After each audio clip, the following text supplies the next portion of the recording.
Teman-teman yang dirahmati Allah Subhanahu wa taala, puji syukur kepada Allah yang pada malam ini kita bisa ngumpul bareng lagi untuk sama-sama belajar meneladani Rasulullah sallallahu alaihi wasallam dalam banyak hal. Karena Rasulullah sallallahu alaihi wasallam adalah orang yang paling sukses dalam semua contoh kebaikan, terutama dalam urusan akhlak. Nah, kita malam ini bakalan ngebahas tentang analoginya lompatan ya. Sebetulnya itu ngebahas tentang mengambil sebuah keputusan besar dalam hidup. Mengambil sebuah keputusan besar dalam hidup. Yang kadang mungkin beresiko, kadang penuh dengan gambling kayak gitu-gitu.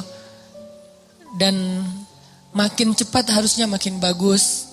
Kayak mengambil keputusan untuk berhijrah, mengambil keputusan untuk berhenti di sebuah pekerjaan yang syubhat dan haram, mengambil keputusan untuk putus. Dan ini gak gampang loh. Lebih enak ngambil keputusan gak jadi ngedeketin daripada udah deket terus putus kan. Berat banget kan. Kalau gak jadi ngedeketin, ya emang belum ada rasa terlalu dalam nih. Apalagi kita ngeliat kayaknya saingannya berat-berat, ya udah deh mundur aja. Ini masih lebih mending daripada udah dapat hatinya nih. Maaf, udah jadi pacar terus diputusin.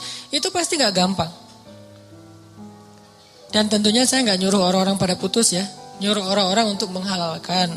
Kalau gak bisa halal ya istikharah. Insya Allah Allah akan kasih ilham untuk putus. Nah, gimana motivasi apa yang kita bisa dapat malam ini supaya kita berani mengambil keputusan-keputusan yang besar dalam hidup kita. Keputusan-keputusan yang beresiko dalam hidup kita. Dan resikonya kadang-kadang kalau cuman kita yang ngerasain gampang.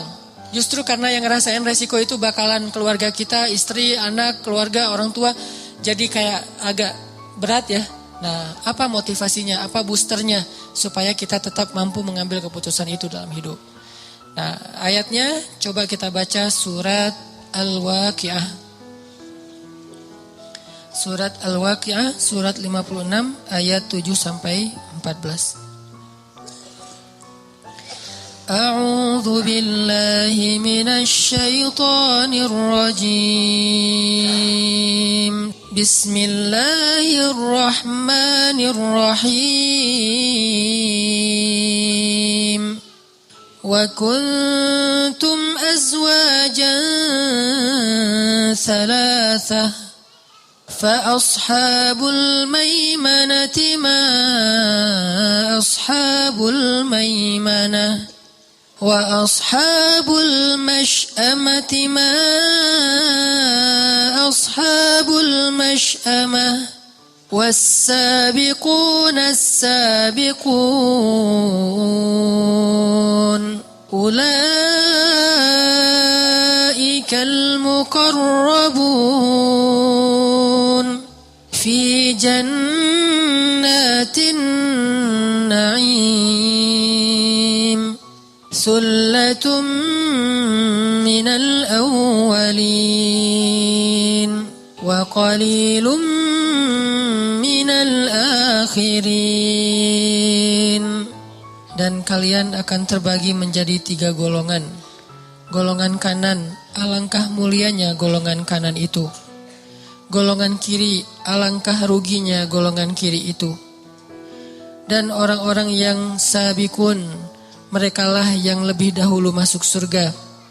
Mereka itulah orang-orang yang dekat kepada Allah, berada di dalam surga yang penuh kenikmatan, segolongan besar dari orang-orang yang terdahulu dan segolongan kecil dari orang-orang yang kemudian. Shadaqallahul azim.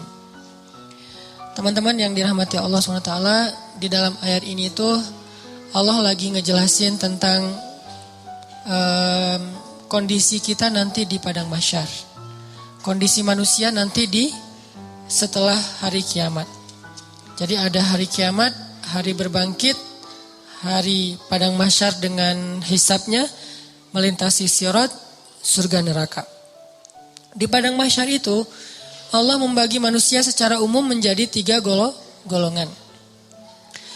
Kita nggak akan bahas golongan keduanya, yaitu golongan kiri. Kita bahas golongan kanan dan golongan depan. Apa bedanya golongan kanan dengan golongan depan? As-sabiqun. Golongan kanan itu adalah orang-orang yang istiqomah melakukan kebaikan, melakukan ibadah-ibadah sunnah, yang banyak pahala-pahala dari zikir-zikirnya, orang yang membantu orang lain. Ini golongan kanan. Identik dengan melakukan kebaikan. Kalau sabikun, identik dengan berkorban. Kalau melakukan kebaikan kayak melakukan hal-hal yang dia mampu, melakukan hal-hal yang dia bisa, melakukan hal-hal yang dia punya kelebihan, itu kanan. Kayak orang melakukan ibadah sholat dalam keadaan wajar, dalam keadaan normal, orang melakukan tahajud, orang melakukan apa, ini orang-orang yang melakukan kebaikan itu ashabul yamin. Kalau sabikun, orang-orang yang melakukan sesuatu yang beresiko. Orang-orang yang melakukan sesuatu itu yang penuh dengan gambling. Orang-orang yang melakukan sesuatu itu dengan berat, tapi dia melakukan dan menyegerakan kebaikan-kebaikan itu. Bisa dikatakan sabikun di sini ada dua kalimat, dua kata ya, diulang. Was-sabikunas sabikun. Apa maksudnya? Kata ulama tafsir, was-sabikun yang pertama itu dunia, was-sabikun yang kedua itu akhirat. Artinya, siapa yang di dunia menyegerakan satu kebaikan besar, maka nanti di akhirat Allah juga segerakan untuk dia kebaikan besar berupa surga. Was-sabiquna fid dunya fahumus sabiquna fil akhirah, itu tafsirnya. Siapa yang di dunia berlomba-lomba kepada kebaikan, siapa yang di dunia berani mengambil sebuah keputusan besar karena Allah dan disegerakan, maka fahumus sabiquna fil akhirah. Allah juga enggak akan ragu-ragu untuk ngasih dia sebuah hadiah besar nanti di akhirat dan menjadi yang paling duluan. Salah satunya adalah orang yang fastabiqul khairat, orang yang wasari'u ila maghfirah, orang yang infiru khifafan wa thiqalan, orang yang segera dalam berjihad, orang yang segera dalam bertaubat, orang yang segera dalam berhijrah, orang yang segera dalam berdakwah, orang yang segera dalam memaafkan, orang yang segera dalam menginfakkan hartanya walaupun dalam keadaan sulit. Pokoknya yang melakukan sesuatu yang tidak normal. Kebaikan, dua-duanya kebaikan, yamin dan sabikun, dua-duanya kebaikan. Tapi ini di atas kenormalan, kewajaran. Dia melakukan dengan penuh resiko. Ini sabikun. Termasuk ketika kita mengambil keputusan besar dalam hidup kita. Salah satu yang paling besar itu adalah meninggalkan pekerjaan yang kita udah nyaman, berpenghasilan besar, tapi ternyata pada akhirnya kita tahu itu tidak berkah. Yang namanya nggak berkah pasti nggak halal atau syubhat. Kita pada akhirnya tahu ternyata pekerjaan kita ini nggak berkah. Bisa syubhat, ragu-ragu, bisa jelas haram, nggak boleh. Cuman udah terlanjur enak dengan pekerjaan itu, kita udah lama di situ, penghasilan kita udah banyak, kan nggak gampang mengambil keputusan kayak gitu. Tapi kalau kita berani dengan membawa nama Allah, saya melakukan ini karena Allah, laka Rabbi. Karena engkau ya Allah saya mengambil keputusan ini dengan penuh resiko, maka was-sabiqun as-sabiqun. Itulah orang-orang sabikun. Dan memang jumlahnya enggak banyak. Dulu di zaman para sahabat sullah banyak.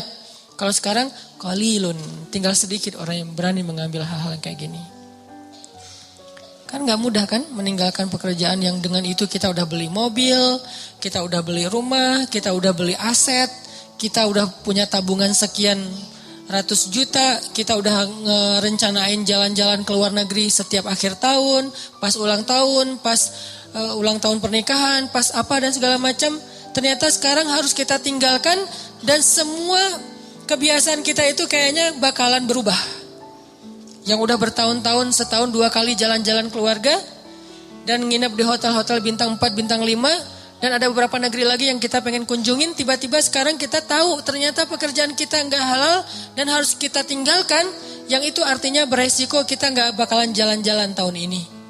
Beresiko bahwa kita bakalan harus ngelepas beberapa aset kita yang belum lunas supaya bersih.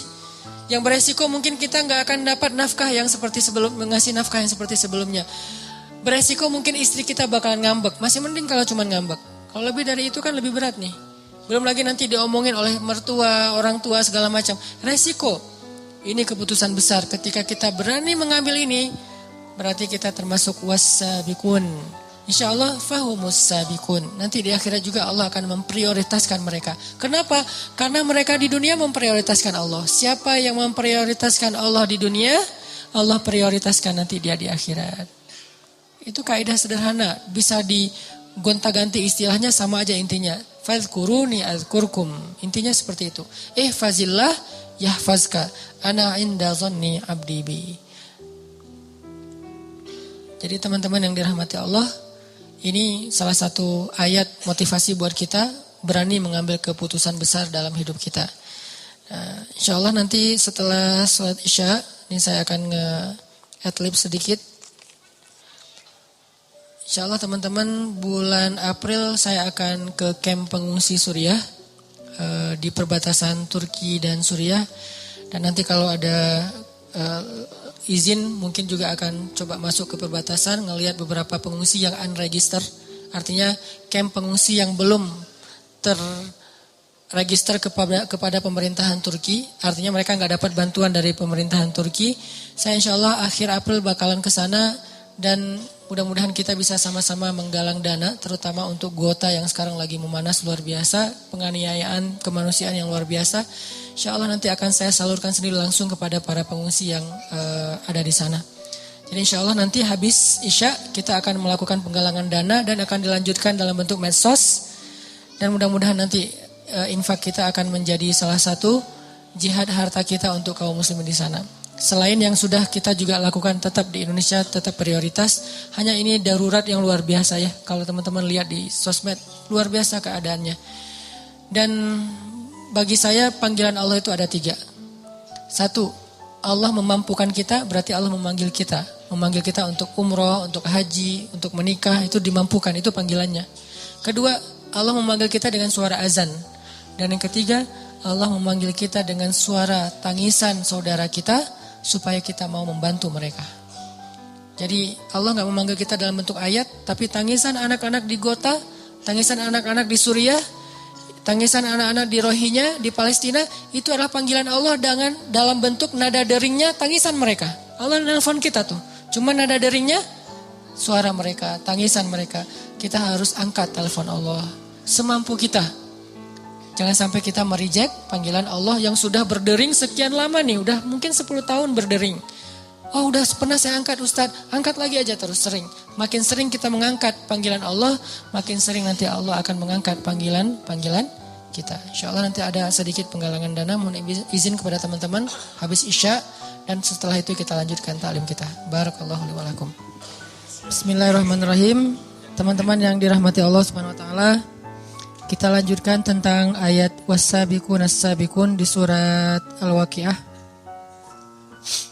Tentang gimana caranya kita punya keberanian dan kemantapan azam buat mengambil sebuah keputusan besar dalam hidup kita. Kalau kita analogiin tuh kayak misalnya seorang cewek lagi mau pulang ke Bandung dari luar kota nih. Terus dia pesan mobil rental dengan drivernya, gak kenal dengan drivernya. Tiba-tiba driver itu datang, terus penampilan drivernya kayak serem gitu. Si ceweknya gak kenal, penampilan drivernya agak serem, terus secara gayanya juga drivernya orangnya kayak menakutkan gitu. Pasti si cewek ini juga gak akan nyaman untuk bisa pakai mobil itu dengan driver itu pulang dari misalnya sebutlah dari Jakarta ke Bandung atau dari Pangandaran ke Bandung pakai mobil rental dengan driver kayak gitu malam hari. Pasti gak nyaman. Kalau dia bisa milih pasti dia akan ganti. Kalau dia udah terlanjur dan terpaksa harus naik, di belakang duduknya juga gak akan tidur semalaman. Nanti kalau berhenti di jalan gimana, nanti kalau ini gimana. Minimal kalau nyetirnya ugal-ugalan kayak gimana, kalau dia misalnya marah sama mobil lain di jalan kayak gimana, nggak tenang. Kenapa nggak tenang? Dia menyerahkan waktunya, hidupnya malam itu untuk di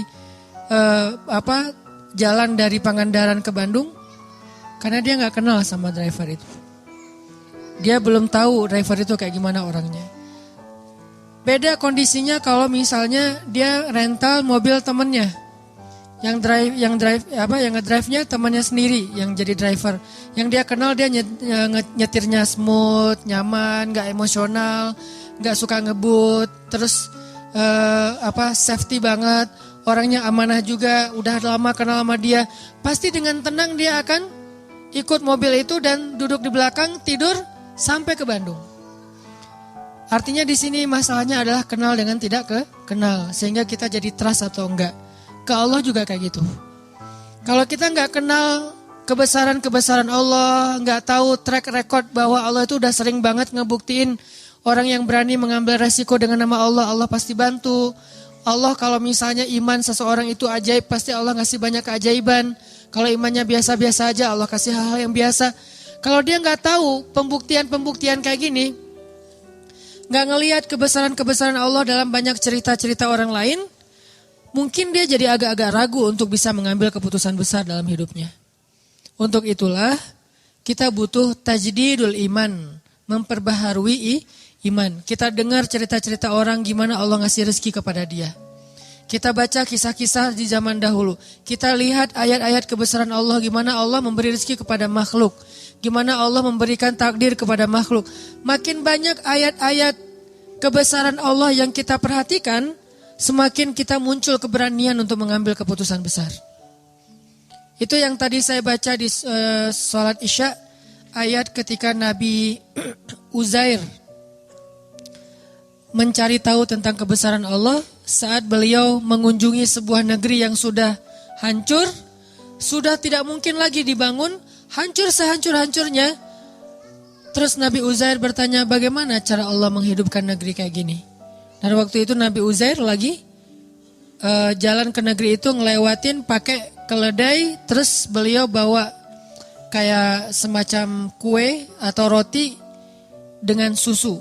Keledai, roti, susu, jalan. Ketika ngelihat negeri yang sudah hancur-hancurnya, sudah binasa sekian puluh tahun, gak mungkin lagi dibangkitkan negeri itu, tiba-tiba Uzair bertanya,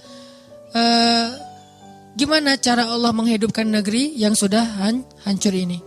Lalu Allah Subhanahu wa taala membuat Uzair mengantuk, beliau tidur dan mengikat keledainya di sebuah tempat dan meletakkan susu dan kuenya di sebelah beliau, beliau tidur. Ternyata Allah menidurkan Uzair selama mi'ata'am, 100 tahun. Jadi kalau Ashabul Kahfi itu sekitar 300 tahun sekian, kalau Uzair 100 tahun, 1 abad. Tadi ketika Uzair pergi meninggalkan negerinya untuk sampai ke negeri tersebut, dia tuh meninggalkan keluarganya, dia meninggalkan pembantunya. Nah kemudian Uzair pun berangkat dan tertidur di situ 100 tahun. Setelah 100 tahun Uzair bangkit dari tidurnya, Allah bangunkan. Pas dibangunkan datang malaikat. Malaikat bertanya kepada Uzair, "Kam labist? Berapa lama kamu tidur di sini?" Uzair menjawab, "Labistu yauman au ba'da yaum." Saya tidur di sini sehari atau setengah hari. Rasanya kayak setengah hari doang tidurnya, tapi enak gitu badannya, kayak tidur pulas seharian. Terus malaikat itu mengatakan, "Enggak. Kamu tidur di sini selama mi'ata'am, 100 tahun. Apa buktinya? Coba kamu lihat keledai kamu.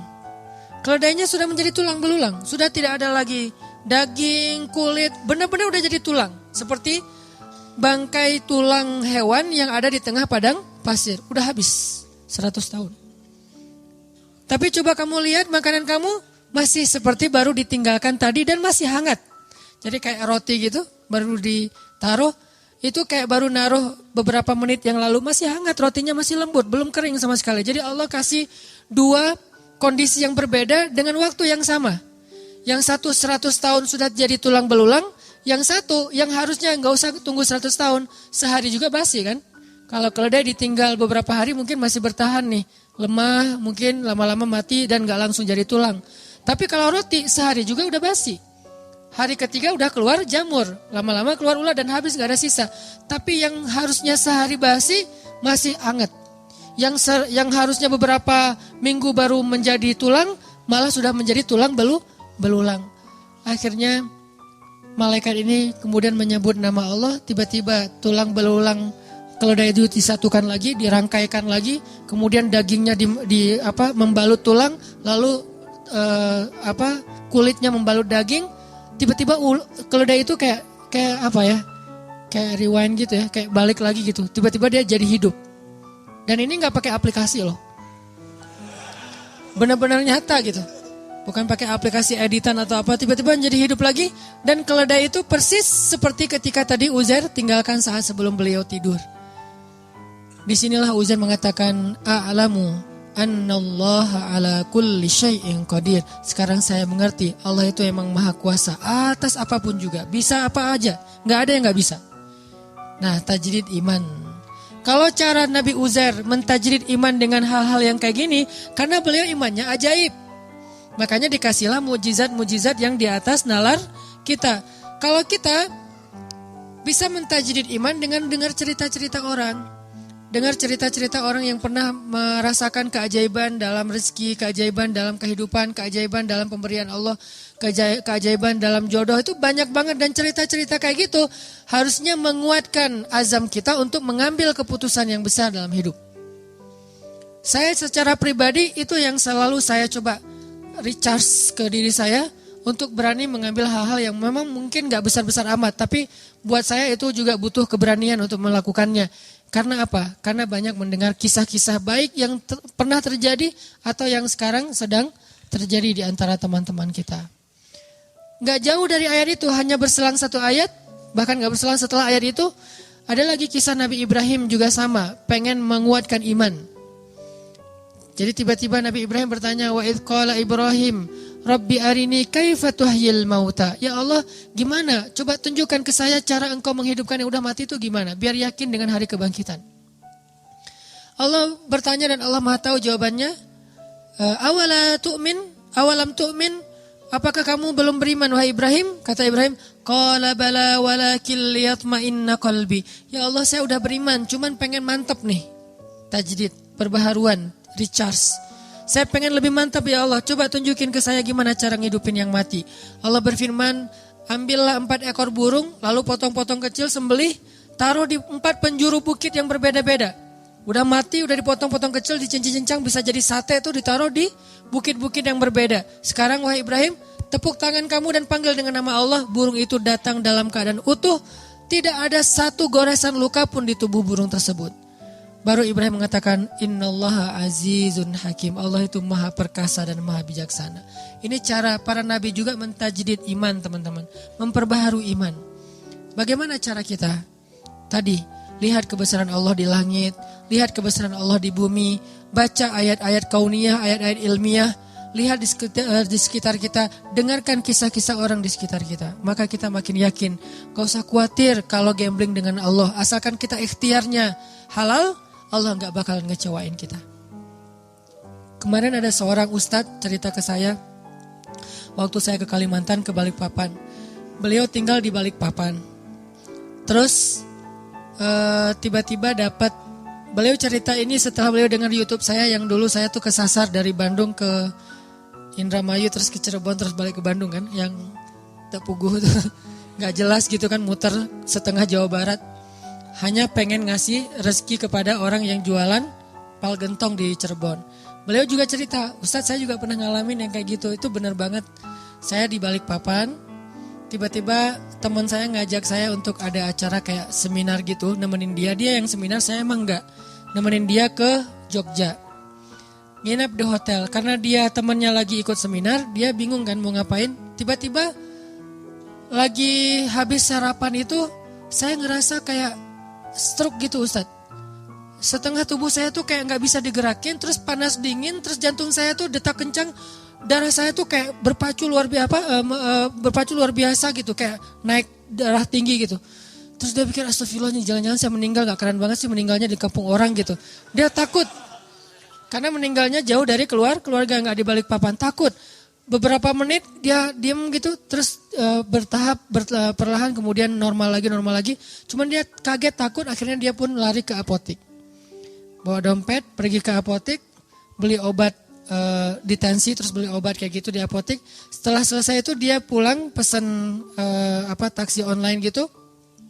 pakai pulsa dia yang ada di handphone, pesan, naik taksi online pulang lagi ke hotel. Di tengah jalan dia ingat dompet saya ternyata nggak ada, cari-cari nggak ada, nggak di jok nggak ada. Terus nanya ke tukang taksi, kamu bawa dompet saya nggak? Ya nggak mungkin dibawa gitu, pokoknya nggak ada gitu ya, nggak lucu. Terus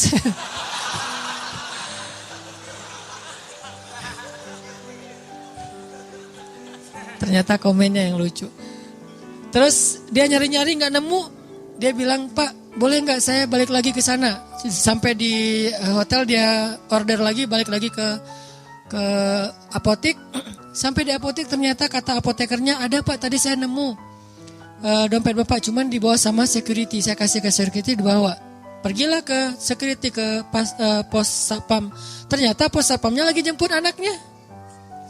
Nunggulah dia beberapa jam sambil satpamnya jemput anaknya, ditelepon karena udah ganti seat. Terus telepon, satpamnya datang. Pas datang akhirnya dia karena merasa ini di sini ada dompet, ada duit, ada ATM, ada SIM, ada KTP. Pokoknya banyak kartu berharga.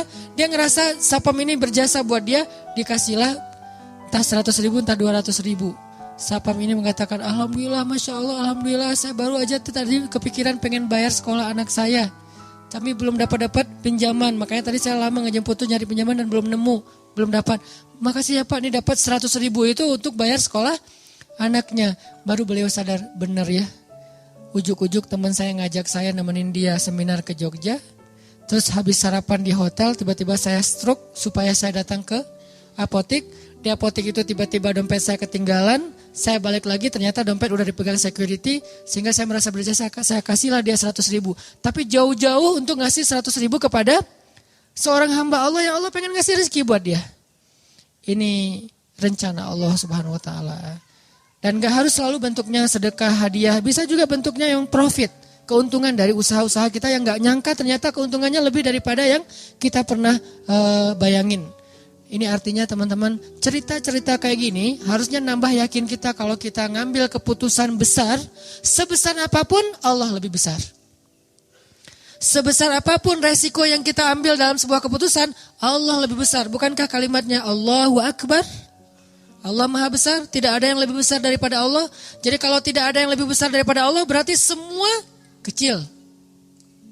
Kalau di hadapan Allah, besar di hadapan kita tapi kecil di hadapan Allah. Semua keputusan kita, semua resiko kita, semua bahaya yang kita takuti, semuanya saghir indallah, kecil di sisi Allah Subhanahu Wa Taala. Karena Allah akbar dan ala kulli syai'in qadir. Gak ada yang Allah gak bisa.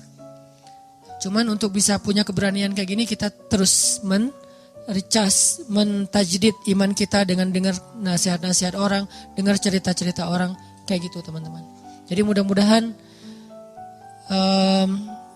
dari sekarang kita coba lebih sering mencas iman kita lewat motivasi taklim, lewat bacaan, lewat cerita-cerita teman kita, hal-hal yang ajaib dalam hidup dia.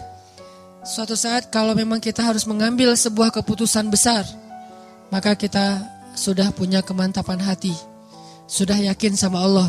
Dan keyakinan kita yang dalam itulah modal paling penting kita dalam mengambil keputusan besar. Bukan misalnya nih, mau ninggalin kerjaan, udah nabung dulu sekian ratus juta, biar nanti kalau lagi oleng masih ada simpenan uang. Bukan itu modal yang nomor satu, walaupun itu penting. Tapi bukan itu nomor satu. Nomor satu adalah yakin kepada Allah. Karena makin kita yakin kepada Allah, Allah juga makin ngebuktiin kebenaran dari keyakinan kita. Kalau kita ragu-ragu dikit, Allah ngebuktinya juga sesuai dengan zon prasangka kita kepada Allah. Kalau buat saya pribadi, saya terus ngelatih yang kayak gini-gini. Pokoknya kalau sama Allah mah gak usah khawatir lah. Yang penting ikhtiar. Dan ikhtiar itu bagian dari tawakal. Ikhtiar itu bukan berbeda ya. Bukan ikhtiar dan tawakal. Ikhtiar itu bagian dari tawakal. Karena kalau orang yang tidak tawakal pasti ikhtiarnya melenceng. Kalau dia ikhtiarnya gak melenceng, masih fisabilillah, masih sesuai dengan syariat, koridor, on the track, berarti dia masih tawakal sama Allah, masih berserah. Begitu ikhtiarnya udah keluar dari tracknya Allah, berarti dia udah gak yakin dan gak berserah lagi kepada Allah. Jadi ikhtiar, doa, bagian dari tawakal. Ikhtiar, doa, pasrah, itu bagian dari tawakal. Jadi bukan tawakal dan ikhtiar, bukan. Ikhtiar bagian dari tawakal. Jadi insya Allah ini bisa menjadi motivasi buat kita dalam mengambil keputusan-keputusan hidup kita. Walaupun mungkin awalnya emang agak berat, awalnya mungkin agak menyedihkan, awalnya mungkin agak sedikit terbeban, tapi beban itu sedikit demi sedikit akan Allah ringankan. Dan setelah kita sampai kepada janji Allah untuk menolong kita, malah nanti kita akan mengatakan bersyukur dulu saya berani mengambil keputusan itu.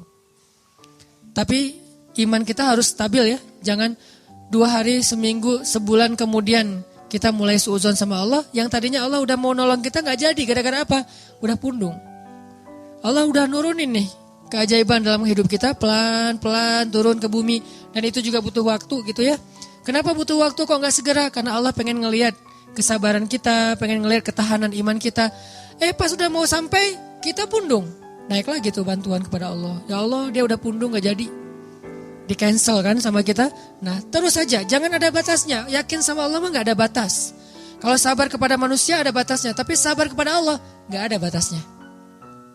Sabar kepada manusia ada batasnya, tapi sabar ke Allah gak ada batasnya. Maka mudah-mudahan kita terus husnuzon sama Allah, terus yakin sama Allah, dan ngambil keputusan-keputusan hidup kita. Masing-masing punya hajat, punya masalah, dan Allah akan menolong kita. La'allahu khair, la tahzan, innallaha ma'ana. Jangan ngerasa sendiri, jangan berputus asa, jangan khawatir, jangan sedih. Allah bersama kita.